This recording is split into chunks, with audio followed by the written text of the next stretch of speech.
Hi there. So I just want to talk to you about a neck hump. So if you've ever noticed somebody that you might know, or perhaps it might be yourself, that you might have noticed perhaps you have a bit of what we call a neck hump. So where you have this bony part on the back of your neck, it's attached obviously part of your spine. Sometimes some people will have more of a lump, basically, sort of what we call a hump that goes upwards and outwards. We call it a neck hump, and basically what it is a deposit of fatty tissue, and that's all it is, deposit of fatty tissue. However, it is usually caused by poor posture. So quite often it's down to poor posture over the years. Perhaps it could be obviously work related. It could be that you're possibly gained weight, so your posture changes. So it can be number of things, but that's usually down to the fact that perhaps you end up a little bit kyphotic, where that middle part of your back tends to round a little bit. That can cause a bit more of a lump on the neck, the shoulders round, and quite often caused by a forward chin poke. So the chin is moving slightly further forwards than it should be. So not everything's sitting as it should. So that's usually what it is caused by. So rounded shoulders, tight across the chest, and that forwards chin posture. So just a couple of ways to correct it. So thinking about, we want to open everything out. So we want that head to kind of sit back on top of the spine as it should do. We want to think about opening out across the chest. So we've got one, let me remember my letters, VWTL, the letters VWTL. So what we do is we start in a V shape with the arms. So we start in a V shape, we want to open out across the chest. So what we don't want is this, again, this rounded position. So we want to think more about opening out. So we start in our V, and then we draw the elbows down towards the side of the ribs to make a W.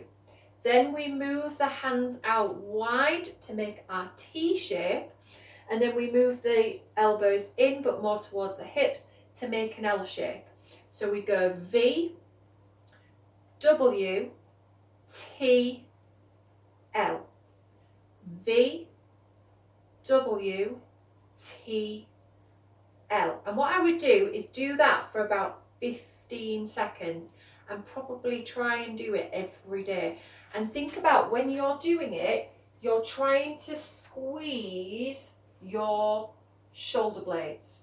So we're squeezing the shoulder blades to work the upper back muscles. So we're trying to strengthen the upper back muscles to create a little bit more flexibility in the chest, to create that shoulder movement back again, so the shoulders are sitting back in place. And then that way, if those upper back muscles are strengthened a little bit more, it's going to flatten out that upper part of your back, and it's also going to just gently draw that chin back in a little bit as well. So make sure as well when you're doing it, you're not in that forward chin position. So again, sit your head on top. So we've got those exercises, again, spend about 10-15 seconds maybe each day. We've got an opening out of the chest, so we could just take the hands around our back, we could interlace the fingers, and we can press away. And again, the shoulders move back, the chin doesn't move forward, so again, we just draw the chin in, and we just hold that for about 10-15 seconds. Now, if you struggle to reach your hands, if you've got a stick, and it might just be a sweeping brush or anything at all, you can take a hold of your stick. So your hands are a little bit wider. It can be a belt as well, or a yoga strap, and you're going to press away. So you're going to push those hands away from your body, and you're going to open out again through the chest, and again just very gently draw the chin in. And the easiest way as well to think about where your head is sitting is to imagine that you are just going to give yourself a double chin. So your chin should be parallel to the floor. What we're trying not to do is have that head too high or that chin too low. So ideally we sort of keep in like about a fist gap between the chin and the chest, but we also want to make sure that chin isn't poking forward. So we draw the chin back, we retract the chin, and then as we retract the chin, we can just very gently let go. And if we do that a few times, just very gently retracting the chin as if we're giving ourselves a bit of a double chin, that helps to then create that length through the neck and just sits that spine back in line. So we're thinking about that cervical spine sitting on top of that thoracic spine.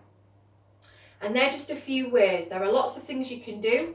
Pilates obviously is a really good way to correct your alignment. So we'll do lots of those sort of exercises anyway in Pilates.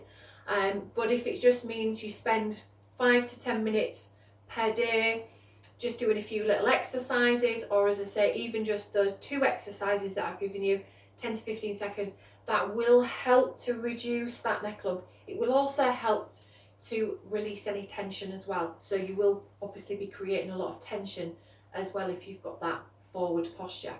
So hope that helps, or hope it helps somebody else. And if you need any more information on that, then just give me a call or a message. Thank you. Bye.